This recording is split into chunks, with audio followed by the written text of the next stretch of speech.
Nakşi'dir, Mevlana'dır, Ahmed-i Hali'dir, Yunus Emre'dir, Şeyh Edip Ali'dir. Bunlara baktığımızda hep bunlar insan üzerine durmuşlar, insanı yaşatmışlar. Şeyh Edip Ali demiş ki Osman Gazi'ye, ey oğul demiş, insan yaşar ki devletin yaşasın demiş. Mevlana demiş ki herkese ne olursan ol gel demiş, ben seni kucaklayayım demiş. Yunus Emre ne demiş? Ne olursan ol ben seni yaratandan ötürü seviyorum demiş.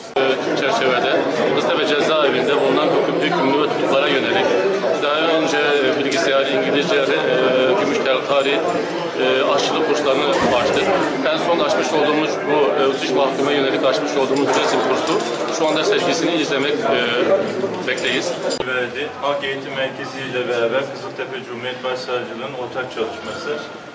Tabii ki bizim amacımız cezaevlerindeki bulunan başta tutuklar, hükümlüler olmak üzere onların topluma rehabilitasyonunu sağlamak, onların böyle güzel işlerle uğraşmalarını, insanlara faydalı olmalarını sağlamak.